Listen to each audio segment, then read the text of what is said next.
दिल्ली सल्तनत। Welcome to SK Education. में सुमित के एसपी। दोस्तों, अब तक हमने समझा कि किस तरीके से गुलाम वंश में जो कुतुबुद्दीन ऐबक था किस तरीके से अपनी सत्ता स्थापित कर लेता है मोहम्मद कुआरी के माध्यम से। दोस्तों, हमने समझा था कि उसकी मृत्यु हो चुकी थी दोस्तों। तो हमें उसके अंदर हम दोस्तों सबसे महत्वपूर्ण आता है कि जो ऐबक था कुतुबुद्दीन ऐबक, उसने कौन कौन सी उपाधि धारण की थी।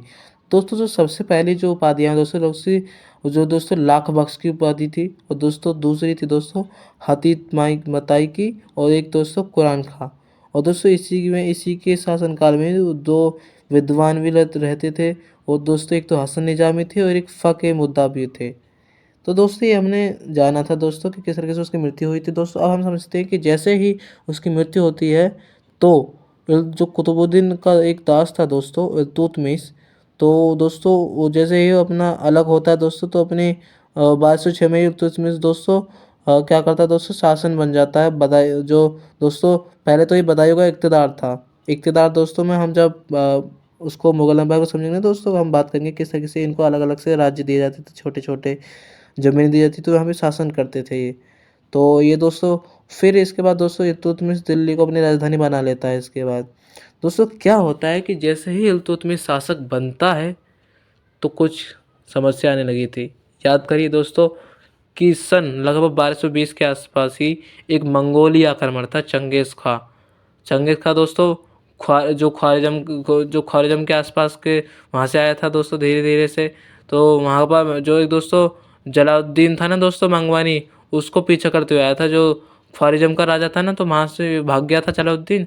तो ये भारत की सीमा में घुस गया चंगेज़ खां, और ये क्या किया दोस्तों, जो जलालुद्दीन था ना दोस्तों, जलालुद्दीन मांगवानी, जो इल्तुतमिश था उसके सामने आने लगा और अपनी शरण के लिए बोलने लगा। तो दोस्तों क्या होता है, उसने अपनी रक्षा करने के लिए ये सब बोला था, लेकिन बाद में दोस्तों पता चलता था, इसको निकाल देता है चंगेज़ खां के बारे में कि चंगेज़ खां भारत में आक्रमण करने आ रहा है। इसी बीच दोस्तों फिर इल्तुतमिश था, उसके शासनकाल में दोस्तों एक और था दोस्तों, एक था दोस्तों नसीरुद्दीन कुबाचा। इसकी समस्या आने लगी थी दोस्तों। सबसे पहले ये दोस्तों सिंध और मुल्तान पर ज़्यादा शासन करता था, इसने लाहौर पर भी अधिकार कर रखा था। और 1217 में दोस्तों मसूरा के युद्ध के आसपास ही दोस्तों इल्तुतमिश ने दोस्तों कुबाचा था ना, उसको हरा दिया था, और लाहौर को अपना हिस्सा अपने उसमें एम्पायर में मिला लिया था दोस्तों।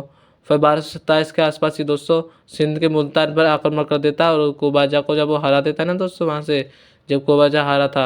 और ये इसमें भी देखा था दोस्तों कि फिर पहले तो 1217 में लड़ाई लड़ी थी, तो उसमें भी हार दिया था, लाहौर छीन लिया था। फिर धीरे धीरे 1227 में लड़ाई लड़ी तो उसने मुल्तान भी छीन लिया, और कुबाचा दोस्तों फिर यहाँ से डर के भाग गया, और वो मर भी गया होगा दोस्तों, इतना तो तय है। फिर इसके बाद क्या था दोस्तों, बंगाल पे विजय करता है इल्तुतमिश। किस तरीके से दोस्तों, इस समय दोस्तों जो बंगाल का जो शासन दोस्तों क्या था दोस्तों, जो शासक था ना वो स्वतंत्र था, गयासुद्दीन था, तो वहाँ पे शासन कर रहा था वो। और 1226 में दोस्तों इल्तुतमिश का जो पुत्र था नसीरुद्दीन महमूद, वो दोस्तों बंगाल पर आक्रमण कर देता है, और दोस्तों फिर इसके अंदर जो बंगाल का राजा था वो हार जाता है। तो दोस्तों इस तरह से जो बंगाल था वो इल्तुतमिश के शासन के अधिकार में हो जाता है। इल्तुतमिश दोस्तों नसीरुद्दीन को सूबेदार नियुक्त कर देता है इसी के उपलक्ष्य में।